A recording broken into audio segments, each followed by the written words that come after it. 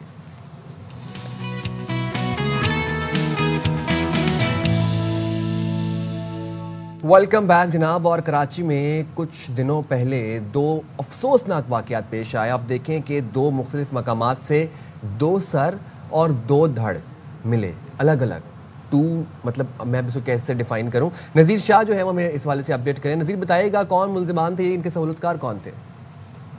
کراچی کے 2 مختلف علاقوں میں دھڑ اور 2 سر ملنے کے واقعات پیش آئے تھے, جس میں گلستان جوہر پولیس نے جو پہلوان کوٹ کے علاقے میں ایک سر ملا تھا اس کی مدد سے 2 ملزمان کو گرفتار کیا, جنہوں نے سفاکانہ طریقے سے اپنے ہی دوست کا قتل کیا تھا. واردات کیسے عمل میں لائی گئی تھی ہم جانتے ہیں ساتھی ملزم سے جو اس قتل میں شریک تھا. نام بتاؤ اور یہ بتاؤ یہ واقعہ کیسے پیش آیا تھا؟ نام علی صاحب, یہ واقعہ پیش آیا تھا ایسے کہ یہ آدمی گھر سے لایا تھا اس کو, میرے گھر پہ نشہ کیا تھا ہم نے اور نشے کی حالت میں تھے. اس نے بولا کہ بھائی میں اس کا مرڈر کروں گا, اور رات کے ٹائم پہ اس کا دھڑ سے سارا الگ کر دیا. دھڑ صاحب ادھر ہی چھوڑ دیا اور ساری یہ اپنے بیگ میں ڈال کے لے گیا, ادھر کچرا کنڈی میں ڈالا, اور اس نے مجھے بولا کہ دھڑ اس کا نا ندی میں پھینک دو. 18-17 گھنٹے تک لاش میرے گھر میں پڑی رہی اور میں گھبرایا رہا, باہر بھی نہیں نکلا, کسی کو میں نے بتایا بھی نہیں. یہ میں نے غلطی کی, لیکن میں گھر پہ موجود رہا. 24 گھنٹے کے اندر گلستان جوہر پولیس نے ان سفاک ملزمان کو گرفتار کیا. پولیس نے وہاں سے جو دھڑ تھا وہ برآمد کروایا تھا جو اس ملزم نے اپنے گھر پر رکھا ہوا تھا, اور اس لاش کا کمرہ 18 سے 20 گھنٹے تک یہ موجود رہا, اور پولیس نے گرفتاری کرنے کے بعد مزید قانونی کارروائی کا آغاز کر دیا. جی اچھا, یہ جو وائلنس کے جو انسیڈنٹ ہوتے ہیں بڑے کہتے ہیں نا بڑے تشویشناک ہیں, لیکن یہ زیادہ تشویشناک جب قائم ہو جاتے ہیں جب یہ جرائم پیشہ افراد سے نکل کر ان لوگوں کی طرف سے ہمیں آتے ہیں جن پر ہم بلائنڈ ٹرسٹ کرتے ہیں, کیونکہ معاشرے کے کچھ رول ماڈل ہوتے ہیں جن میں ڈاکٹرز ہیں, ٹیچرز ہیں, جن پر ہم اعتماد کرتے ہیں. ہم سمجھتے ہیں کہ ان کی کیئر میں ہمارا بچہ یا ان کی کیئر میں ہمارا پیشنٹ جو ہے اسے کوئی نقصان نہیں ہوگا. لیکن ایک بڑا افسوسناک واقعہ جی کراچی میں آیا, جہاں پر ایک آٹزم سینٹر میں, اب سوچے آٹزم سینٹر میں آٹسٹک بچے ہوں گے, وہ بچے جنہیں ماں باپ ان کی کیئر میں چھوڑ کے گئے, وہاں پر یہ ویڈیو وائرل ہوئی کہ کیسے ایک ٹیچر ایک آٹسٹک بچے پر تشدد کر رہی ہے. بہت دل خراش مناظر تھے اس ویڈیو کے. چلے یہ معاشرے میں عدم برداشت کیوں بڑھتا جا رہا ہے, انٹالرنس کیوں بڑھتی جا رہی ہے, فرسٹریشن کیوں ہے؟ یس, یہ کرمنل ایکٹ ہے.